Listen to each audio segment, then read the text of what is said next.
Well, welcome to the show, John. Thank you. We're on season 2, episode 16, if I believe. And last week was our 50th episode. Oh, congratulations. Yes. Thank you. I know. We had our goal set for how many viewers and downloads we want. We hit it for the year just in time. And we're like 50% above it. Yeah. Which is awesome. Yeah. For it being new and seeing where it's come so far, I'm excited and excited to see where it goes. We're now starting to get to follow up with people that we've had on before to see, all right, they left off the show, they were looking for this, and now we have them back and they've accomplished that goal and now they're on to the next one. So that's like the cool lineage that we're starting to see now. Which is great. Yeah, it's fun. But yeah, I mean, John, welcome. Thank you for giving us the time. We appreciate it. 51st episode overall. But we are looking at what does John do? Where did you come from? Where are you located? And then you also have a podcast yourself. So I do. I want to get into that a little bit too, but let's start out. Who is John? All right. Now, it depends on how far back you want me to go. I can go from my origins and stuff. Like, I started off, I'll tell you what, I started off as, I've always been an entrepreneur. I've tried the whole job thing before and it's never really lasted. I think my longest period of working in a job was 2 years, and it was a McDonald's, and I was 15 years old. And the only reason I did it was because it was giving me an avenue to buy records, because my first entrepreneurial, adventure was being a DJ. I wanted to get into the club business. And my dad always told me, he goes, like, my dad used to pay for a lot of my stuff, right? Like I used to sucker him for this, like, I'll help you this. How much would you give me for that? Whatever. I was always looking for that return, right? So, and you know what? I'd help him cut the wood or help him make wine or whatever it is. And he would, wine? What? Yeah, my dad used to love making wine. That's amazing. So I'd help him with whatever. So, I mean, when I say help him, I put things away, put them on shelves. I wasn't really in there, but the point is that, when it came to my DJing thing, his answer was always, go to school. What are you wasting your time with that for? Right. So, and it's like, I want to buy this and that. He goes, no problem. Whenever you go to work and you have your own money, you can buy your own stuff. Right. So I said, okay. And since you put it that way, I'm going to work. I got a job at McDonald's and they bought me records. And I literally used my whole salary for records and stereo equipment. Right. Like, awesome. So, and that was my only reason there. But I even got fired from that job. And it was funny how I got fired, because I was on the McDonald's baseball team, because it was really good in the, baseball at the time, like very good. And what ended up happening was, I remember I was scheduled to play. We were in the finals basically. And I was scheduled to play and I was scheduled to start. I was like, so happy. Right. Yeah. Then the other manager at the restaurant scheduled me to work. I'm like, no, I can't come to work. I'm playing on the field. And like, we don't have anyone else. You're scheduled. So you have to come. So I talked to the general manager who was in charge of the league at the time. And he says, if you're scheduled, you're scheduled. I can't just pull you off for the baseball game. I go, come on. He goes, find someone to replace you. So, okay, I showed up to the game. He goes, you found someone to replace? I go, yeah, no, I didn't. I lied through my teeth. I just wanted to go and I didn't care. And then naturally that didn't go so well. So they fired me, which was fine. How did you play though? What? How did you play? Oh, well, I did very well. Like when I was 15 years old, I had a 90-mile-an-hour pitch. That is awesome. So hitting was amazing. I didn't hit that until I was 21. I think the first time I hit 90. So you're blessed with an amazing arm. Marcus is a big baseball player too, so that's really funny. So that's how I started. That's where the working experience went for me.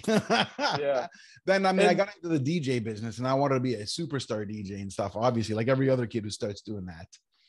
But where it went from there is I got my records and I did pretty good. I mean, I discovered the world of radio, and I did my co-op in high school at a radio station in Toronto, and it was an incredible experience. I mean, I did everything that I thought I wouldn't be doing. But I learned the aspect of the business and I just fell in love with that. So my whole intent at that point wasn't even DJing. I wanted to get on radio, and I wasn't going to do it through the school route because I was not a scholar. I was going to do it through DJing, right? Get known, get popular. Then they'll chase me. I won't chase them. or at least that was the plan.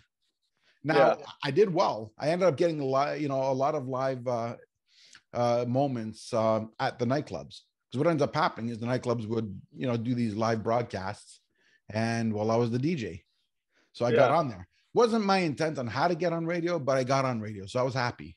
Awesome. And that's awesome. Yeah, exactly. So, but obviously, like everything, things come to an end.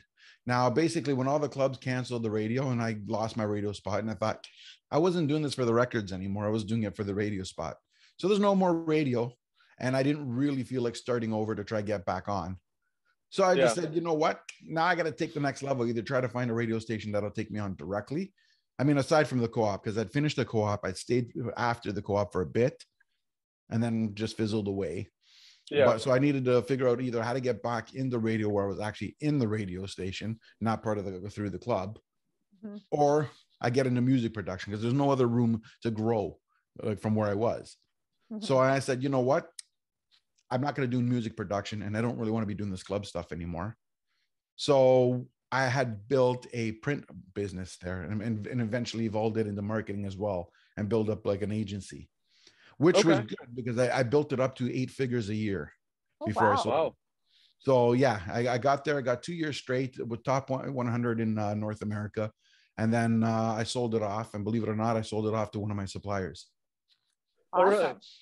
So yeah, it worked out. And then, obviously what comes next. So as I said, I'm very entrepreneurial. So from there, I started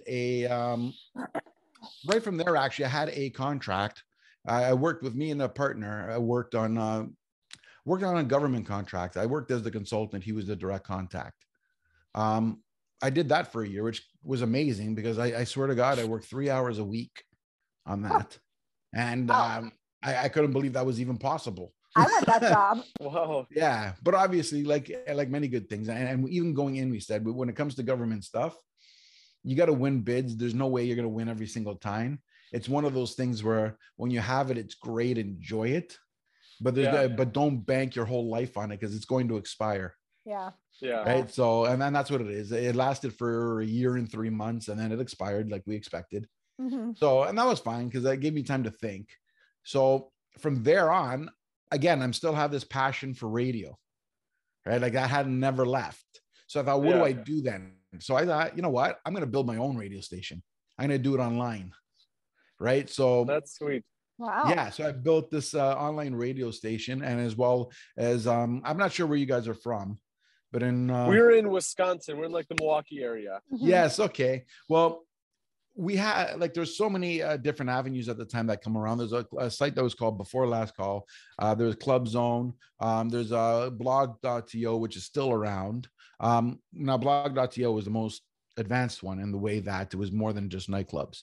Blog.to just talks about everything around, Canada, basically, or Toronto, should I say. That's why it's .to. So it's everything about Toronto. Like if it's happening, any news, any updates, it was all there. So I kind of tried to emulate something that had a mixture of everything, of all that. On top of that, I started the radio portion. So my information site was called Click GTA. So Greater Toronto Area is what it was. And then my radio part, I went with Click Radio. So it was kind of intertwined. And obviously I went in, got all the DJ equipment again, because you need all the music. How are you going to play music without any equipment? Right. So I did not want to be automated. I wanted to try to be as live as possible, as often as possible. You mean you didn't want to just use your iPod? No, I didn't. You know what I mean? I like to carry the iPod on me because we know how important that is. Yes. So that was it. So I created that, and I did very well with it. Right. Like, again, the income wasn't, I'm not making millions there. It didn't even compete to the marketing business, but it was enough for me. And I was having the best time ever. And I was starting to employ people, which was great. Yeah. And again, it became very popular, but then my parents got sick. Well, first my mom had Alzheimer's. And then from there, my dad got sick a little shortly after. So I stayed home with my dad. My mom ended up going into a home. No choice, unfortunately. You know what I mean? So then my dad got sick. So for a few years, I stopped working. Unlike the other business, I didn't sell this one. I tried to run it for a year, remotely without me showing up. But I went from profit to a $30,000 loss. Oh man, that's a tough one. I thought about it and said, I don't know how long it's going to be before I get back to it. So this is indefinite. And I said, you know what? I can't run a business when it's indefinite. Right. Yeah. So it's one of those things I said, you know what? Heck with it. I'm just going to give it up. There's no other options. And that's fine. I closed that all down, but I did most of my goals through it anyways. So it was not like it wasn't a failure because I accomplished my goals. Yeah. Right. So I was off work for 3 to 4 years. About 2.5 years into it, my dad went into a home as well. So, he went where my mom was and they were together then. Yeah. So then I was like, okay, I'm not doing anything. I tried again. I tried the whole get a job thing. That lasted. I'm guessing that didn't work. No. And to be honest, it wasn't a bad experience. It was just, I took a job that was just way too much of a drive. Now, when I took it in the summer and when everybody was on vacation. I thought it wasn't bad. I got there in 14 minutes. I mean, I was really speeding, but I mean, aside from the fact that I was really speeding, I got there in 14 minutes. Yeah. Then back to work in September came along, and it would take me an hour and a half without any accident. Oh my gosh. Ooh. Are you going through the city? Oh yeah. Oh yeah. Toronto's so congested that it takes an hour just to go from one side of the city to the other. Well, we've had a couple of real estate. Oh, sorry, you go, Natasha. No, I think it's hard too when you have such an entrepreneurial mind and then you're forced in this little box called a job. And it's like, wait, I'm stuck. Like you can't get out, and you just all you want to do is claw your way out. So I'm an entrepreneur at heart too. I've tried working at jobs, doesn't work. Yeah. Now here's where I was going to go with this, right? So aside from that what happens is I went for the director's job and I got the job underneath her. And well, at the time I didn't know it was her that got the job, but I guess the guy was impressed. Like the CEO was impressed with my, with everything. And I know I got to thank a certain person for it because there was a graphic designer there. And to be honest, he was the reason I got the job. I thought I was flopping in the interview. But I was getting really technical and into it. And the CEO just turns around and says, I'm sorry, I don't understand any of this, which is why I hire. He goes, but hang on 1 second. Do you mind if I just go grab somebody? I go ahead. Right. So he grabs somebody. This guy walks in and I just turned my computer and said, go ahead. Right. Because I was showing my portfolio at the time. He looked at it. And the CEO looks at him and says, okay, well, what is he doing? He goes, holy crap. He goes, what? He goes, this guy knows everything. He goes, well, what do you mean? I go, any position you want him, he can do the job. He can do the start to finish. He goes, I did not expect that. He goes, well, what's his program? The same as ours. I mean, at the time, the guy didn't know that industry is a standard program. It's the same 4 programs, regardless of where you go. You know what I mean? But he didn't know that, and that's okay. So the guy looked at it and goes, really? He goes, yeah, I'm serious. He goes, oh, okay, thank you. So now I'm looking at it, and I've been out of work for 4 years. And he goes, how much do you want to get paid? No, he told me, that's when he told me the truth. I'll go, be honest, you here for the director's job, but I already hired that. He goes, but I didn't want to cancel our meeting because I want to see, your resume, interested me. So I'm like, okay. So now you got another job. And I'm thinking, what the heck job is this? So it was the job underneath. And I'm like, I'm thinking, okay, you know what? It's a job. I could do the job. I can do it sleep, with my eyes closed, so whatever, right? I'll take it. So now I'm thinking, okay, it's not going to pay the same as the director. So he goes, this is the part that threw me off. So he goes, how much are you looking for? So I'm thinking, now I want the job. What the hell can I tell him? Right. Yeah. Like I'm going, that's a tough question. Yeah. Right. So especially when you feel like you're not doing well in the interview, you're like, ooh, put me on the spot. Yeah. I said something that in that position, I've seen other people advertise that dollar. Right. And to me, it was lower than I really would have wanted. Right. So, and I looked at that, I go, but other jobs pay this. So I said, I'm going to go with that number in my head. So I said the number and the guy flipped out on me. Like, I was like shocked. Right. He goes, now don't give me a number that you think I'm going to hire you for just because then you're not going to be happy. Give me the real damn number you want. I'm like, most times I hear people telling me, oh, you're asking too much. This is the first time I've heard this guy saying, give me your real number. Don't give me this bull crap number. And I'm like, wow. Right. I'm like, let me add double 20 it into that. And I think it ended up being still too little. But anyways, he took me at that extra price. So I ended up getting the job. And the intent was that he had a marketing agency and he wanted to hire everybody internal. So our marketing agent was supposed to stay till October 1st. I started before the director did, because I started this in June, at the beginning of June. And the director that he hired had other commitments till mid-July, we'll say end of July. So for the first month and a half I was there, and oh my God, there really was not enough work. And I was like really overqualified. So it was one of those things. Oh, for an entrepreneur, I can just see you getting stir crazy. Oh, trust me. I ended up having the work on one computer, and I had Facebook loaded on the other computer. I'm going to let you guess which one I spent more time on. And this reminds me of my customer service days. I would recline my seat back, and I had a Rubik's Cube, and I'd sit there with the Rubik's, and I don't know how to solve a Rubik's Cube. So my day, I'd walk in the office and I'm like, all right, I'm getting the next level of I'm going to figure it out. I wouldn't Google it. My day was spent trying to figure out the Rubik's Cube, and I'd take like 70 calls a day. And I'd put my Rubik's Cube when I got a call come in. And then as soon as it was done, I'd pick it up. And that's what I'm envisioning you, where you're just like, how do I fill my day? How do I entertain my brain? How do I keep it going? Marcus, you just aged yourself with that, I feel. I'm starting to get old. That's hilarious. But yeah, it's your story. It's great to hear, because when I was younger, I didn't know employee and entrepreneur. You just grew up and you worked. That's what I don't know if it was because I didn't have like a strong push. My dad has always done side hustles. He had his day job and he had his side hustles.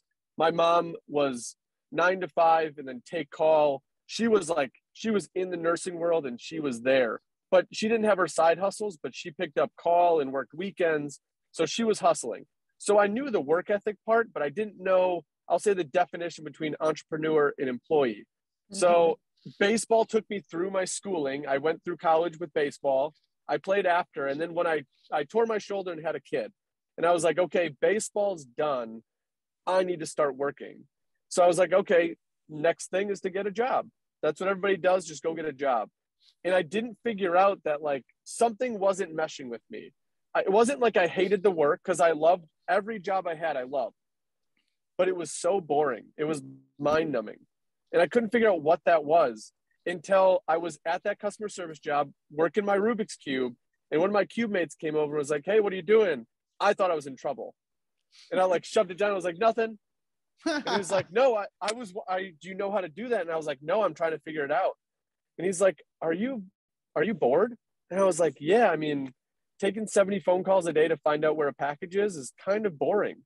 So like I'd get a call and they're like, hey, where's my shipment? I'd go on UPS, I'd put in the tracking number. It's in Ohio. And they're like, okay, thank you. I'd get like 50 of those a day. Like, that's boring to me. And he was like, well, you can find the bright side of it. And I was like, what's the bright side? Because like, I want more. And he's like, well, I ran my own business for 5 years and I didn't like it. It didn't fit me. I was good at it. I was successful. I was profitable, but I wasn't there for my community. I wasn't there for my family. All that extra time I didn't get. So I took this job because it allows me to go home. I can clock out. I can leave my work at home, and I can go home and spend time with family. And in my head, I was like, I understand and respect that answer, but you can do both. Because in my head, I'm like, you can do both. I feel like you weren't being challenged when you were there, you know? Like, I wasn't. And that's why I was like, I just don't think you like being challenged. And I was wrong. I think it's a mentality. People like different things, and entrepreneurs, when they go into the workforce as like a W-2, they can manage, but they're not getting fulfilled. It's that fulfillment side that I get fulfillment from the entrepreneur side, and that's where I should be. And I feel like you learned that at such a young age. So kudos to you on that one. Well, thank you. I mean, Seriously. It's not been an easy road, right? But like even going through what I was saying with the whole job, right? I mean, I'm going to shorten this job part and get to the next part because that's more important.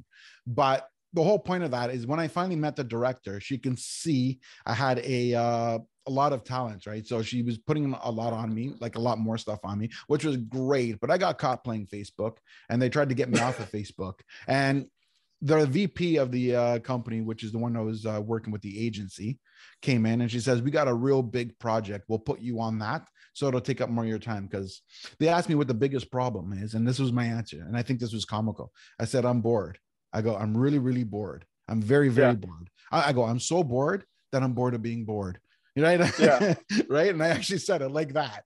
Right. So, so they got me on this big project. Oh, we've been working on it 6 months. We're not even 10% of the way through. I go, this should take you for at least the next 3 months. 5 days later, I'm back on Facebook.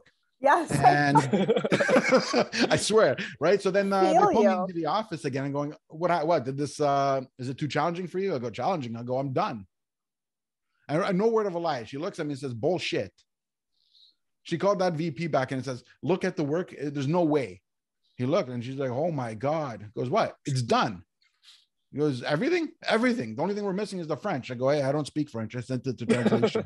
You know what I mean? She's like, look at it going, this is impossible. Right. So I hung in for a little bit more. And the CEO said we had 5 days of no questions asked, time off. Don't need doctor's notes. Don't need to explain myself. Just take 5 days of the year and I could just take it off. I could take it to go to the cottage as far as he cared.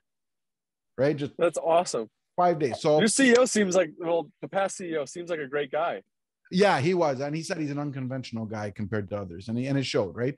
But I took my first day on a Friday. What happened was it wasn't even intentional. Friday came up.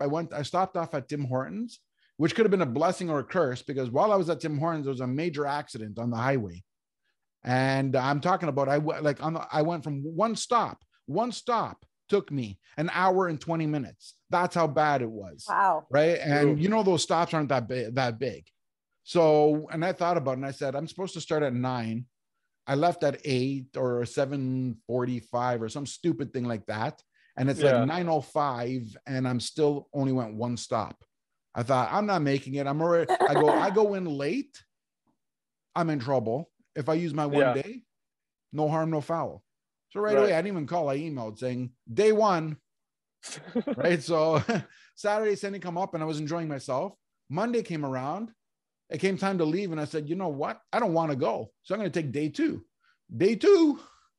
Right. Now, the director wasn't around when the CEO said that. So she had no idea. So she actually thinks I'm sick. So she goes, I go back, you know, but she sees me doing work on the computer because by Monday night I was kind of bored. So I'm at like 4 p.m. I'm doing the work and she's looking at me, goes, you don't have to work on your time off. Oh, well, I'm just filling in. Oh, I'll take your time off. Get better. I'm thinking, I'm not sick. I'm using my days. You know what I mean? Like, so comes in at 2. Tuesday I come in and I realized she has no idea. Like, and I thought, you know what? I'm going to piss her off if I tell her the truth. So he goes, oh, how do you think? Oh, I feel way better. Of course I feel way better. I wasn't sick. So Tuesday came around. She talks about, oh, we're going to move offices around because we're going to move close to each other. So we're all in the same section because we were scattered all over the place. I'm like, okay. Wednesday comes around and I'm in the highway and I said, I can't do this. I just can't do this anymore. And so I said, I'm not going to use the day. I'm going to go in because I'm going to quit today. So I went in. She turned around and says, well, today we're going to move you. I go, won't be necessary. I go, this isn't working for me. Now I'm thinking she wanted to talk. And I go, oh, she's going to want to know reasons. So I'm thinking, okay, what am I going to say? I don't want to have this long-winded conversation about it. I just want and I'm good at coming up with lines where people go, oh, since you put it that way, and then I can move on. But this one here is she was very inquisitive. So I thought I got the perfect answer and I don't even remember what it was. And I'm thinking, okay, boom, done, set. I'm ready to get up and leave. And then she asked a question. I'm going, crap, that didn't work. So I'm like, what do I do now? So I guess I answered it, obviously, right? And we had a conversation. It was a good conversation. But somewhere along the line, I forgot to mention the most important part where I was going before this quit. It was obvious that I was used to being either on the top or self-employed or something, because throughout the process when we're going through this, she goes, I could tell you're used to being the boss. Right. So I didn't see it. I thought I was playing the role. Obviously I wasn't. Yeah. It's tough. It's tough. Yeah. So that job ended. And I didn't know what to do with myself. So I went on 6 months trying to look for other jobs, trying to figure out what'll be closer to me. Eventually I went in circles, and I wasn't, I looked at it and I said, you know what? Either the jobs won't pay me anything that's worth me getting up, or I'm flopping at the interviews, or it's a crappy job and I can get the job, but it's a job I don't want, even if it does pay right. So I'm thinking, what do I do with myself? So I started thinking about it, and I said, you know what? My dad was a landlord. I used to go to open houses all the time. So I said, rather than looking at open houses for the sake of open houses, why don't I get my realtor's license so I can actually do this to get paid? Yeah. I'm doing it for free anyways. Right. So I might as well. So I got my license. That took 1.5 years, and hence the reason why that extra 1.5 years after my dad went into the home that I was not working. Right. So it took that 1.5 years to get the license. I got the license. I became a realtor. I was in real estate for 6 years. Now I still have certain ups and downs like everybody else. And COVID ended up, in terms of sales wise, was the best thing ever. I've never been so busy. Awesome. Yeah. Now here's a catch. I've also never been so miserable. Oh. The opposite happened. Oh no. Right. So in the beginning, somebody would call me and I'm like, yes. Right. Now I'm getting calls and I'm like, but I realized it's not the industry as much as what I did with it. Right. So I was able to realize that. And I had a coach in the last year that helped me with a lot of stuff. And that's what helped me get to that realization that I'm doing the wrong thing, not the wrong industry, and not necessarily wrong in sales, but my angle and my whole premise is wrong. So that's when I decided I was going to get into coaching. And now as of January, I launched my coaching business, and I named it Just Ask John. My slogan is, when in doubt, just ask John. I love it. Right. That's awesome. So my whole plan has changed, and where I'm going with my new premise for business now is I'm still an agent. And obviously I'm not giving that up because I love the industry. Yeah. Mm-hmm.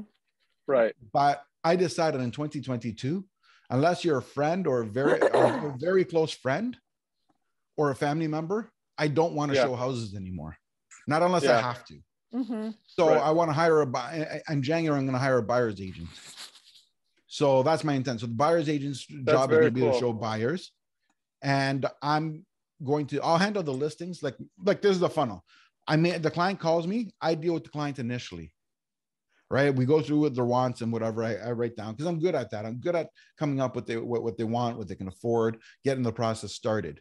When it's time to actually do a booking, that's when I'm going to introduce them to the buyer's agent. The buyer's agent will take them around, and then me and the buyer's agent will both be involved on the negotiation side. Okay. On the purchase. Now I'll still handle the listings for now until I outgrow that too. Yep. Now I'm also going to get my coaching business down. So I'm going to focus on the marketing. I'm going to focus on the coaching, and that is what I'm doing to supplement the time. So therefore I'm doing the stuff I'm good at, and the stuff that I find menial, I'm passing off to somebody who will enjoy it. Mm-hmm. Yeah. And so that's kind of my expansion route. And that's where I am today. Good for you. Yeah. And that's kind of what you see, like the brokerages that start as the one person, like you have to start getting a bigger team because you can't take everything. If you want to get as profitable as you want, you're only one person. You only have a certain amount of time. And if you're doing showings and buyers, not every buyer can go at noon.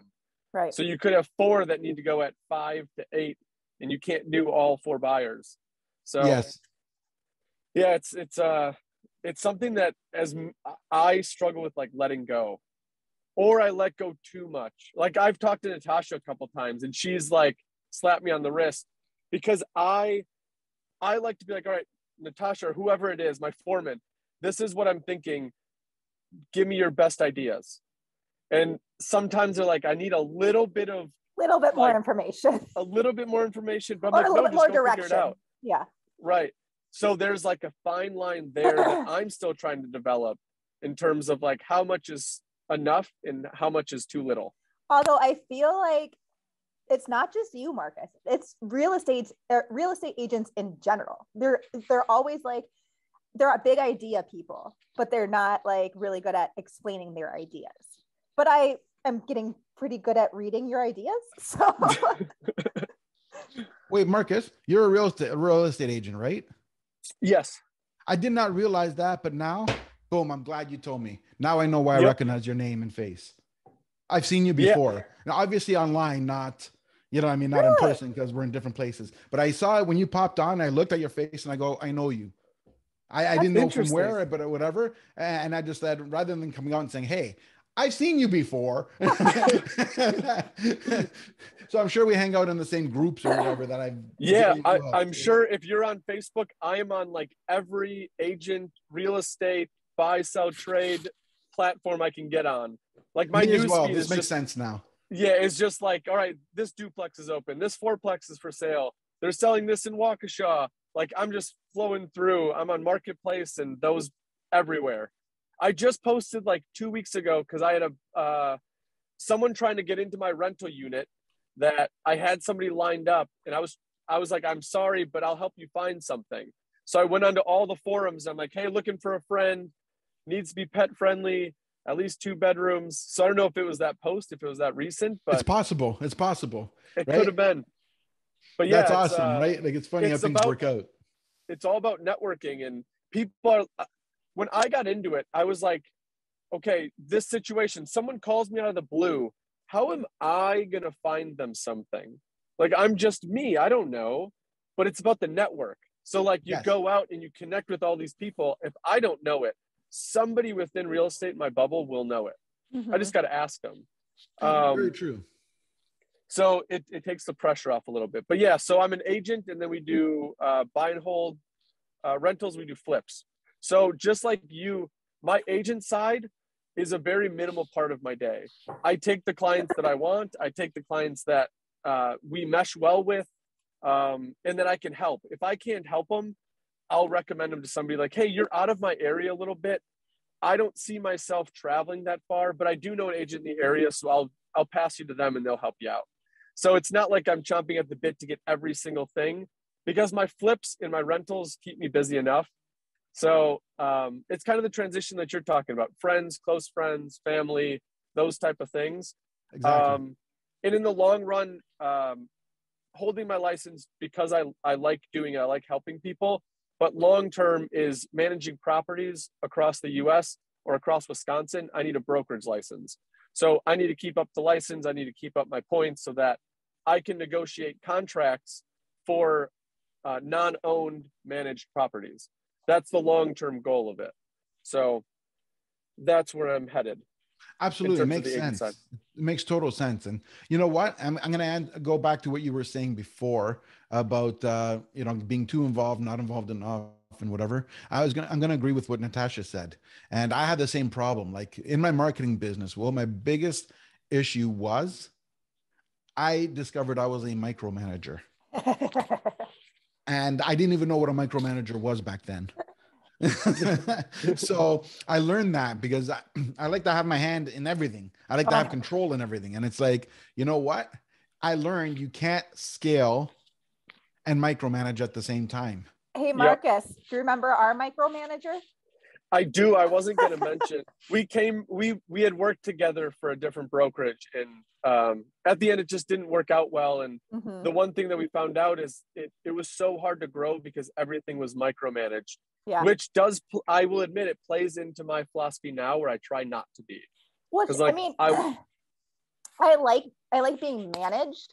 I hate being micromanaged. I like if somebody can have the faith in me that I can make good decisions. That's what I need from a boss, from somebody that I work for, is to have the faith in me that I can take your ideas and run with them, which is, I think, what Marcus does. He just forgets some of the details sometimes. Well, this is John, what are you doing to counteract the micromanaging now? I'm sure you've got some tips or tricks or theories that you're trying. Well, here's something I've learned. Like, number one is, if you feel the need to micromanage, the problem isn't your need to micromanage. The problem is you settled with whoever you hired and you don't feel in trouble. I like that. Ooh. So that's one thing I've learned now. Hire slowly, fire quickly. Yes. Right. Yeah. So if you don't have somebody that meshes with you, that doesn't think like you, doesn't want to work like you, and I don't mean has the same skills as you, because that's stupid. Right. You want to hire somebody who has different skills than you. Right. Because they can add to what you already can do. You don't need somebody to do the same thing you're doing, because why wouldn't you just do it yourself? Exactly. Right. You want somebody that can do something beyond what you do. So, but you need and something. I think we're doing a pretty good job, because Natasha's got she's got marketing technology. I've got little to none. My foreman who runs our job sites has been in the finished carpentry framing business for going on a decade-ish, way more construction than I have. So I knew he's the guy that's going to run the show there. I don't question his ability. He's got more knowledge. I trust it. Natasha, I trust you with marketing online because you know that avenue and I don't. So that key I don't know what book I got that from, but they did say that hire for the position that's going to like take that and run with it. And that's their strengths, because you have to admit that it's not yours. Right. And I fully admit marketing and online is not my thing. It's just not. Which makes sense, right? And that's part of the process and learning. Like in life, if you're not growing, you're dying. There's no such thing as staying the same. You just think you're staying the same. And by the time you realize something's changed, it's too late. Yeah. It's crazy. I feel like it's crazy everybody's journey and like how they've come and what they've learned. And like, I've learned so much in my years here. I mean, I ran a business previously. And so now it's fun to like sit back and be like, okay, running this business isn't as hard as running the other businesses, because I'm just making things look pretty. Right. You're not dealing with 100 dogs around you. Yeah, no. that was literally a shitty job. Oh, but here's the other thing, right? Like another thing that comes from change and from progress is self-realization. Right. Yeah. And I'll give you a little story. Was it a week ago? It was maybe a week ago, maybe 2 weeks ago. I ended up in the hospital. Oh no. But what I went into the hospital for and what I came out were two different things. So here's what happened, right? I had lunch and then what ended up happening is 2 hours later, right? It came out. And I just thought, maybe food poisoning, maybe I was just sick and just ignored it, whatever. So I slept that day off, right? I'm going to sleep and wake up. And through that, I had double vision. What I mean by double vision is, most times we see, like one vision, one thing. And even though we have two eyes, we see it as one. Yeah. Yeah. I would see everything twice. Like if I were looking at Marcus right now, Marcus twice, right? I see two visions, the left eye seeing, then the right eye seeing. Oh, that's no one wants that. It was really weird, right? But then again, I thought I just threw up, and I threw up hard. So I thought maybe that I did something that just, so I'm going to sleep it off. I did. I woke up in the morning, right? And I'm inside with the blinds closed. So it's still dark. I see one vision again. So we're good, right? Right. I'm going to go for my morning coffee. I get out, get into the car, get into the sun. Wow. I see two of everything again. Oh, no. So I go, that was weird, but I still didn't feel up to myself. So I knew I'm still off and I was ignoring it. So my brother messages me every morning because we live way on the other side of each other. So he messages me saying, hey, all okay. Right. So I looked at that and I told him, and I said, he goes, you got to get to the hospital. I go, what for? He goes, oh, could it be a stroke? I'll go, please. Yeah. I mean, you're paranoid. You know what I mean? Like, and I'm thinking in my head, you're paranoid, like everything. Oh my God, I banged my foot, go to the hospital. Oh my God, I banged my head, go to the hospital. So I dismissed it. I'm not going to the hospital for this. This is nonsense. Right. So I went through the day. I'm still not being productive. And I really just don't feel like doing anything. But I noticed if I squint like this, I could see everything in one again. Right. So I was like, okay, so it's getting better. I go the whole day, don't even eat. I just had my coffee and that was it. So I went to a local place where I live. It was an old firehouse, and that's why they named it Station 1. Right. So it's pretty cool. And it's a great cafe restaurant. I love it. So I went there like normal, but I'm starting to feel like I have a headache. I have all these things. And I'm thinking, you know what? Half my symptoms are COVID symptoms. Oh, no. So I thought, maybe I shouldn't have come here. Maybe I was leaving and I thought, nah, it can't be, because how could I just feel it, all of a sudden? This just seems weird, right? And I go, nah, whatever. I'm being paranoid. I go, you know what? I'm 2 blocks away from the hospital. What's the worst case scenario? They tell me I'm paranoid and I go home. Right. I'm just going to go. I'm already here. Right. It's 2 blocks away from the restaurant. So I go in. The front desk goes, oh, okay, why are you here? I go, I either need a doctor or I've got COVID and I need a COVID test, and I'm not sure which. You know what I mean? Like, so they test me and all that. The guys ask me all these weird questions and whatever and all that. And I'm like, oh, okay, right, sure. I'm answering it, and then the guy's doing a test, whatever. And it says, okay, wait in the waiting room. So I'm thinking, okay, that was the doctor. He tested me. I'm sitting in the waiting room. All of a sudden it goes, oh, okay, go through the doors. We got a bed for you. I go, got a bed for me. I go, oh, this can't be good. Oh, no. Uh-oh. Right. So I'm like, crap. Right. Like, I go, maybe it's a good thing I came. Then I meet the doctor, and I go, who the hell was that? Right. So anyway, so we were talking about, he ignored the headache.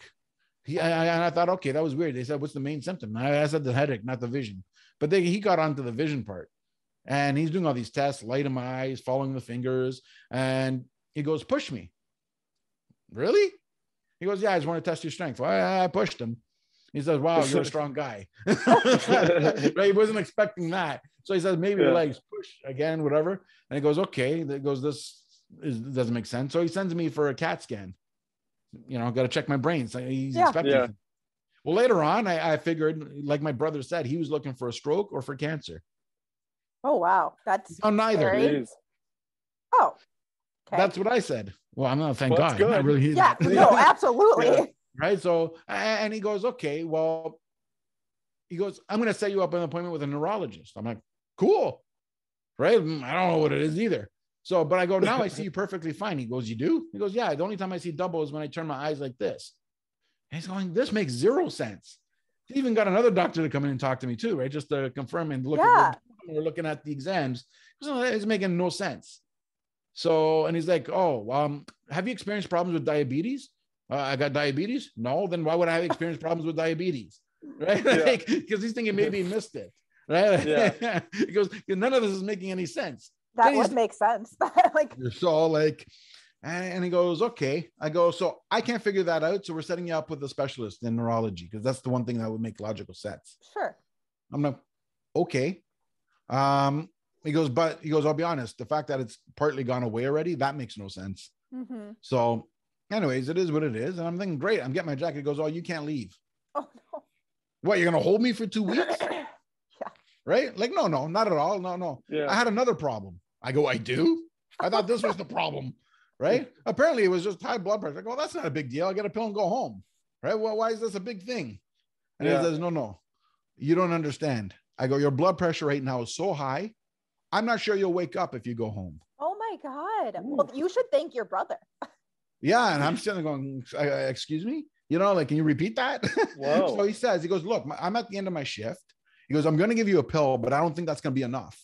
So the other doctor that we talked to is aware of everything as well. He's going to check you again after I leave and give you another pill if he has to. Right? He goes, but I'm not expecting the first one to work. So he gives me the pill, and I'm thinking, okay, what the heck is going on here?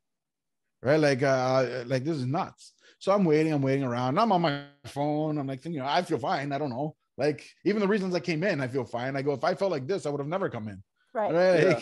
So I'm playing around the phone. I'm talking to everybody and going, damn, my phone's dead. I left my charger at home. I'm like, now what do I do now? I'm bored. So it comes around 45 minutes, not even the full hour that he says. He goes, I'm going to do, one more blood pressure test. Looks at it and goes, oh, crap. I go, what? I'm thinking, okay, you found the one thing that's going to kill me now. Right? I go, this is it. And he goes, the medication works faster in you than I expected. He goes, your body reacts to medication quickly. I'm like, okay, am I dying? He goes, no, you can go home now. I go, I can what? I thought I was here for another 4 hours So he goes, no, he gave me a prescription. He says, I got 20 days. You got 20 days of this. It's pretty much a higher dose, but then you got to go to a family doctor. You have to find a family doctor to get on regular medication. He goes, all right, I could do that. I goes, and if you feel anything different, like you feel sick, lightheaded, you start spinning, you got to come back. Promise you will come back if that happens. Well, I'll come back if that happens, because now I'm freaked out. Right. So, but then I went home and I thought about this and I said, you know what? What if that was the end? Mm-hmm. Right. And let's face it, as entrepreneurs, we always have doubt. Right. And I thought to myself, what if this was the end? Because I was doubting what I was doing. I thought maybe not the building the team part. Maybe I shouldn't do the coach. Maybe I should just double down on the real estate and, get as many as I can and just keep being miserable just so I can keep getting more money coming in. Mm-hmm. Right. Because you always worry because this is working. What if the other one doesn't work? And I'm cutting down my income immediately by splitting it with an agent. Right. So then I'm cutting down my income with the hope of building something bigger.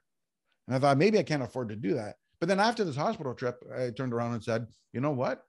If this was the end, I haven't been living my true potential, you know, since my dad passed away. Right. Like that's when I got into this fully. And I said, you know what? I haven't been living my true potential. And I keep preaching to others that they should be. And what am I doing? Yeah.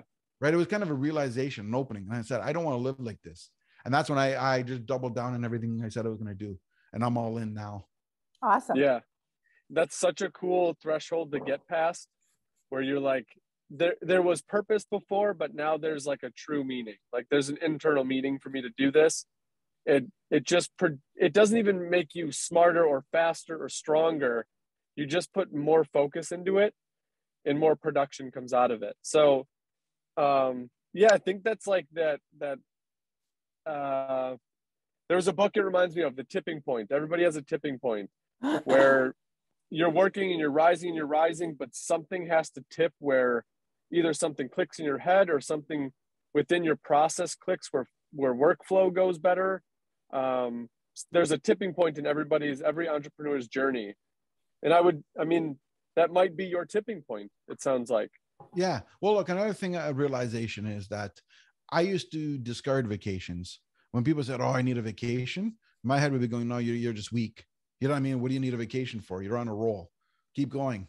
You know what I mean? Like, I go, if you're going to walk away from your business. I don't know who thinks like that. You know, it's interesting. It's interesting you're talking about that. I literally just had that conversation with my husband today, because I was like, we should just take a sick day. Like, we should just take a sick day, spend some time together, and like have a lovely day. And he's like, but I'm not sick. And I go, I know, but your business gives you sick days for a reason. It's not you being weak by taking a sick day. It's you saying, hey, I need a break. Right. Now, this is where I was going. Right. So my initial thing is, because that's like, as you can tell, I'm sure from my conversation, when I get into something, I'm all in. Yeah. Right. And I like to go. I don't know when to stop.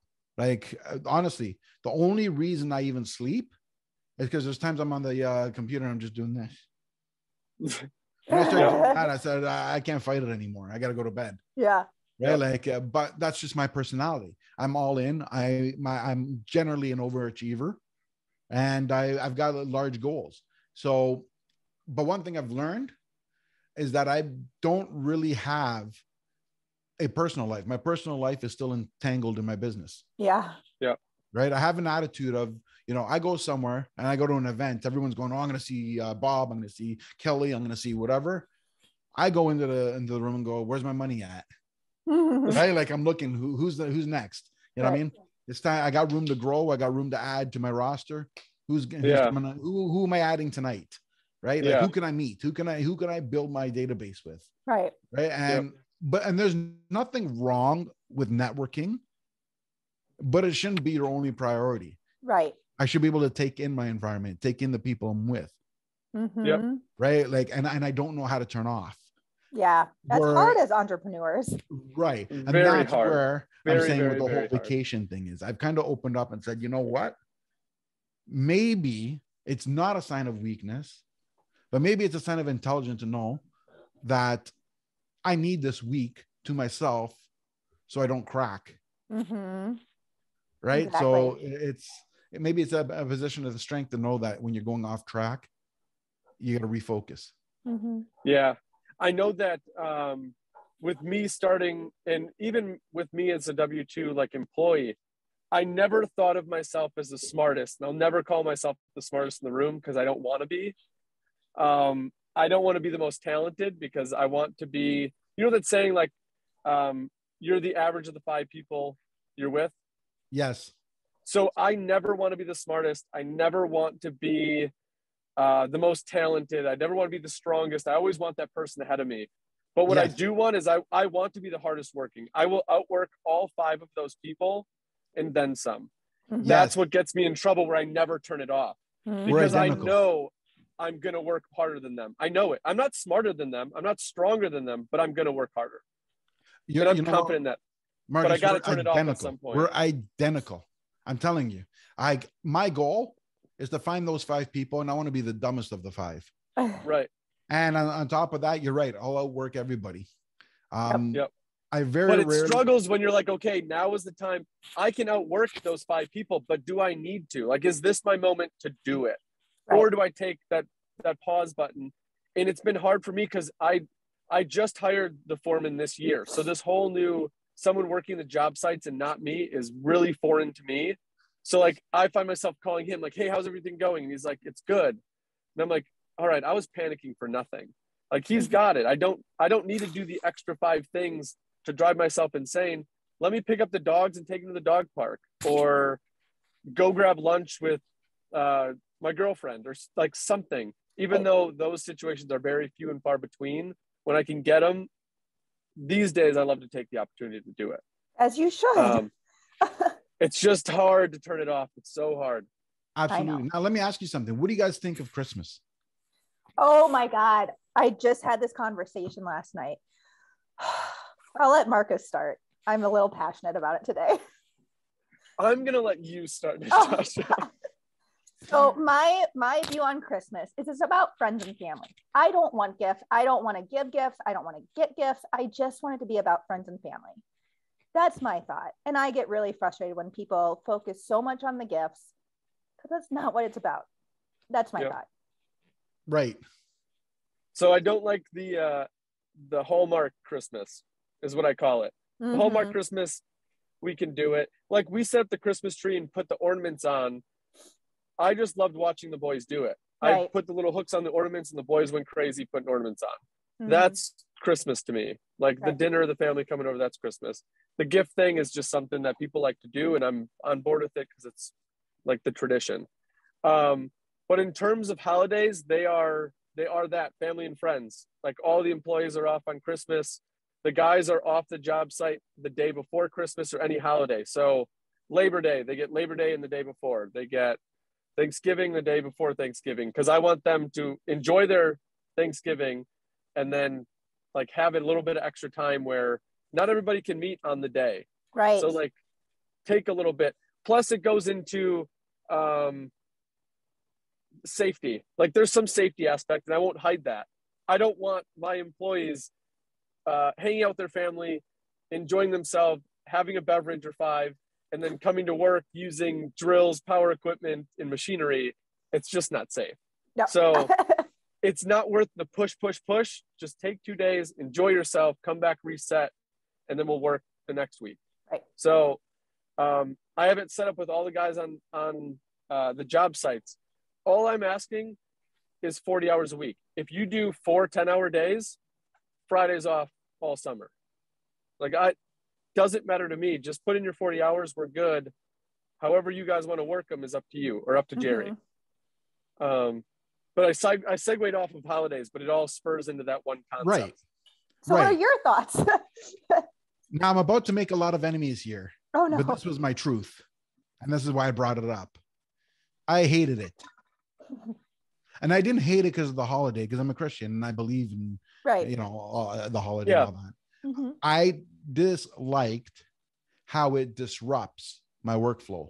Oh God. Yeah. Right. I didn't like the fact that everybody's in la la land for that, but meanwhile I'm still on. Yeah. Right? So like in my head, I'm on. I couldn't turn it off. I don't like the commercial aspect of it either, like you said. It's all about gifts.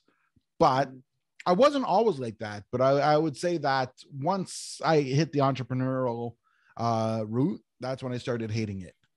I don't like the time off. I didn't want the time off. I'd rather go. Recently, as in the last few years, I'm starting to appreciate the family time. But it took a few deaths, in my circle to tune into this. Because what ends up happening is it's always that mentality that you always have tomorrow. No, you don't. Yep. When you lose a few people, you start going, well, you don't have that now. You don't. So then you start tuning in and going, maybe I got this wrong. Maybe I should enjoy those moments, because it's supposed to be about being together with people you care about. Exactly. Yep. Right. But I missed the point. I just saw that it disrupted workflow. Yep. And now that, like I said, you lose a few people and you start going, I would have loved to have one more event or like one more holiday with them, one more, time, where instead of saying I'm too busy, maybe I should have gone. Yeah. Right. So then you can, like, as entrepreneurs, and you're growing, you tend to learn from your mistakes. Yeah. Right. So now I value them. I'm learning to turn off very slowly, but I'm learning. It's not easy. No. Yeah. Now look, this is my idea of vacation, which is going to be my 2022. I'm going to pack up my laptop, and I'm going to pack up my mobile mic. There you go. And I'm going to go on my vacation. 9 to 12 in the morning is when I'm going to have my laptop loaded. I'm going to do all my coaching sessions, all my admin, everything I have to do. I do all my recordings. 12 o'clock hits, laptop goes back into the knapsack. And that's when I'm going to enjoy my whole day. And that'll be my whole vacation for the 14 days. Reality is Monday to Friday. I'll do the Monday to Friday. And what I'll do is Saturday and Sunday, it'll be 100% me. Oh, and then, good for you. So I'll have 4 days of the 14 days that I plan to go. That'll be all me. Awesome. And then the other 10 days, it'll be 3 hours of work. And then the rest of it, I'm going to explore. I think that's doable. Awesome. Yeah. Yeah. That sounds great. Yeah. Are you going somewhere warm? I was just going to say, where are you going? I haven't figured that out. I mean, again, this is part of the return from the hospital thing. And I thought, you know what? I don't want to be here. And I don't want to be doing this where I'm stuck all day and night. And I want to explore. I'm not going to let a couple of grand stop me from exploring. Mm-hmm. Yeah. Right. I mean, I've gone on less than 5 vacations in my 45 years. Oh, wow. 2 of them were because of my parents took me, not even by choice. Well, I still enjoyed them. I'm not saying I didn't, but it wasn't my choice where I said, hey, I want to go. You know what I mean? I didn't know. My parents, my first one, I was 5 and my parents were leaving. Well, they weren't going to leave me alone. And my brothers and sisters worked at the time. So they weren't going to, not do their job. So I was going whether I wanted to or not. Yeah. At 15, I had the option, but at 15 is where you really soak things up and get to learn. So I went. Mm-hmm. I think it was 15 or 14. It was one of those. But either way, so I went then, and that's when we went to Italy. So where I got to meet my awesome. other family. And so stuff. Speaking of Italy, and I'm sorry to interrupt you, but No you're worries. talking about like taking the time and taking the step back. Now I was in high school at this time, but growing up, my grandma always talked about taking us to Sicily. That's where we're from. So go back to Sicily. She wants. That's where I'm from too. Didn't know that. Sicily. Yep. Sephiro's. Wow. Sephiro's. So she always talking about going to Sicily and taking us with. And growing up, I was in basketball and hockey and baseball and school and friends, and I never took up the opportunity to do it. And in college, she passed, and I never, like, I went from, yeah, we should go to Sicily to like having that off the table. I don't know if I'll ever get to Sicily now. So like, it's those things where it's like, damn, if I would have taken like a week, I could have missed a week of hockey. It wouldn't have killed me. But it's those reflecting moments of like, I'm not upset with my choice. Like I made my choice. I was happy with it, but I don't know. You look back and you're like, that would have been a very awesome travel experience to go with someone that I highly respect. So much respect for my grandma, still with me, but yeah, I get it. And here's the other thing. All right. Like I also, part of it is I also had a certain belief, and this certain belief, I still have it. And because a lot of time, and unfortunately I couldn't separate my belief and realize that it's not applicable for everybody. And where I mean is that I have a lot of friends that all the time they're going on vacations. Like I described it, goes, oh, I need a vacation, whatever. Right. But they're full of debt. I do not believe in traveling when you owe money. Absolutely not. Yeah. But I know so many people, and I've seen so many people throughout my life that'll swipe their credit card and then say, I'll figure it out later to go on this. Well, it's free money. Credit card's free money, right? It's like, that's what I see when I see people go to Disney. I'm like, oh my God, that's so much money. Yeah. But that's the thing, right? So I will go on vacation because I'm pulling it out of my checking account. I won't do it if I'm pulling it off my Visa. So I just want to say one thing. So we don't give Christmas presents every year. We give experiences. So this year we're going to Oregon for in January for my son's Christmas present. And I told my husband, I said, all I want for Christmas is to make sure that every single thing is paid off before we get there in January. That's all I want. Well, there you go. See, now I think you're delivering something more valuable to your children than any kind of gifts can get. And I believe that let's face it, often we'll take the millennial generation. I'm sorry that I'm bashing them. No, I am one of them, and I bash them all the time. But hear this out, right? You know, like they come out, oh, they're lazy, they're unmotivated, they're unrealistic, they don't want to work, you know, like they feel entitled. And here's what I believe: blame the parents. Yeah. Because what happens is every generation, we'll even use my family as an example. Parents struggle, and they're struggling so bad that a lot of times the children will go to Canada or the US or somewhere else to build a better life. Now, the grandparents started when the bombs were dropping. You know what I mean? So obviously you're in a territory where all the bombs are flying. Yeah. You know, you can't fault them for being in that scarcity afraid mentality. Yeah. Yeah. Right. So parents come in, now they come to the country, they come with $20 and a suitcase. So what happens there? Now they're like, holy crap. Now they're scared and they're living with scarcity and frugalness and worry. So what happens when they have kids? They tell their kids, they don't tell them, but they think, I want to do well and provide for them and make sure they go to school to get a good education, to get a good job, so they don't have to suffer the way I did. Yeah. Right. Then their kids go in there and they feel like they're suffering for whatever reason. Right. Yeah. Then they go there and say, you know what? My parents didn't have a lot to give to me. My parents weren't able to provide. I did without a lot. But I got my education, I got my job, and it pays. I'm going to make sure that my kids don't do without, you know, so like I did. Yeah. So now what happens? The next generation has a little easier. Yeah. So now that's the generation that the parents financed the car, didn't give the cars yet. They just helped them buy it so they didn't pay interest. Then you got the next generation that same thing. Oh, you know how hard it was to pay for school and all that. Yeah, even my parents paid for it, but I had to pay them back. So I went years after school. So, oh my God, what shall I do? You know, my kids aren't going to suffer like this.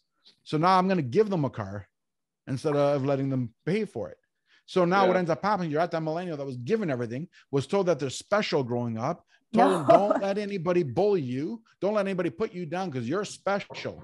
And what ends up, they're taught that they can do no wrong. And the reality is the parents are just trying to shelter them so they don't suffer like the way they did. The one piece of advice that my mom gave me was life isn't fair.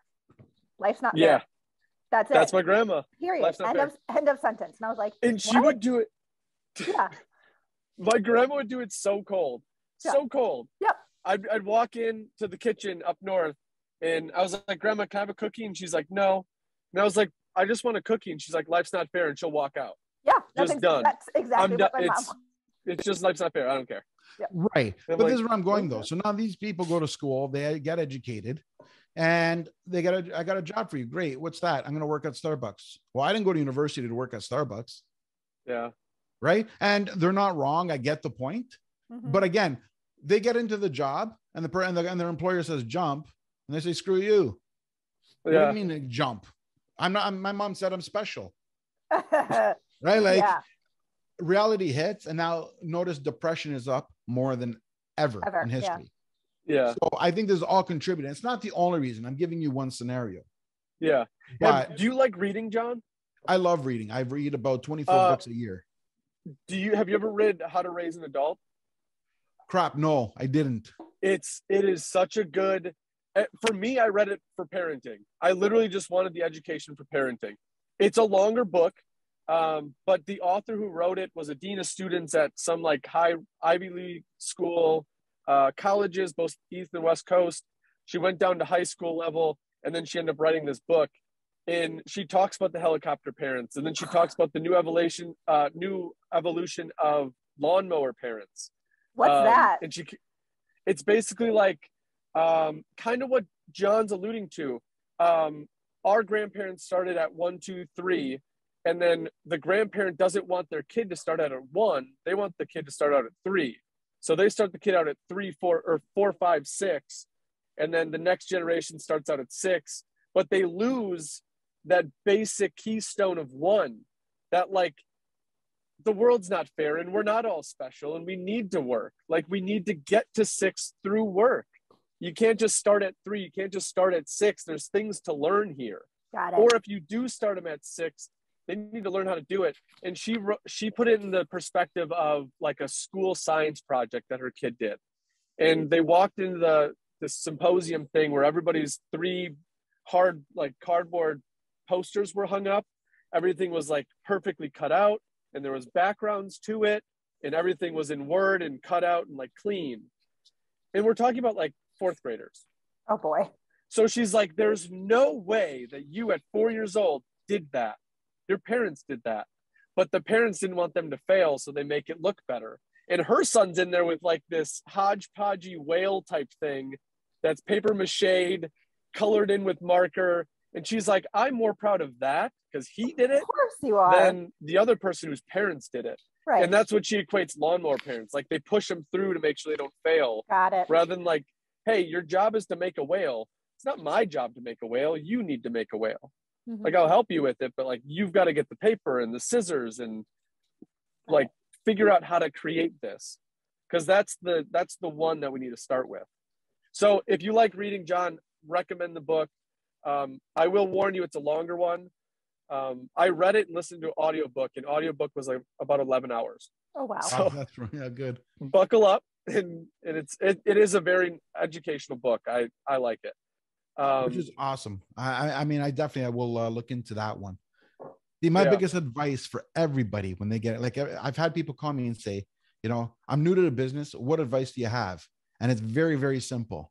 Fail fast and fail often, because you're only going to fail once doing it, and then you'll learn. And that's going to be the best way to learn. Mm-hmm. Right. Now, you can't, and everybody has this curtail, if I want to call it that, where they have to get into a job that they're passionate about, or start a business that they have all passion. Everything's about passion. Forget the money. But damn well, you got to pay your bills at some point. Now, I agree with following your passion. I agree with getting there.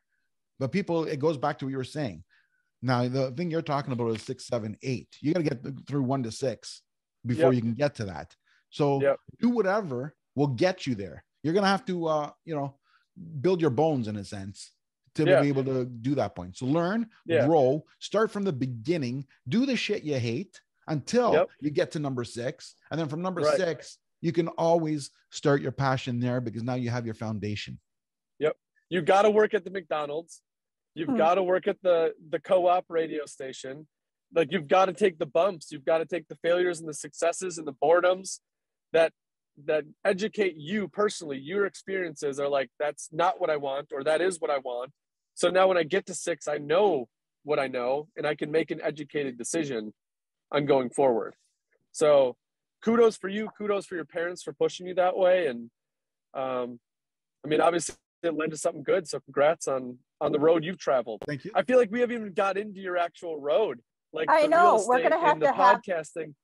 We'll have to have them on next time. This is why we need the second, because anytime. I like the background, everything. Obviously, we try to limit these to an hour, which is why we went way over. I get yelled at. When we first started so out, much fun. It's true though. When we first started out, we weren't on camera, and we were just on mics, and we did it in person. So me and Natasha were sitting across the table with our guest on the phone or in person, and she'd always like lean over and be like,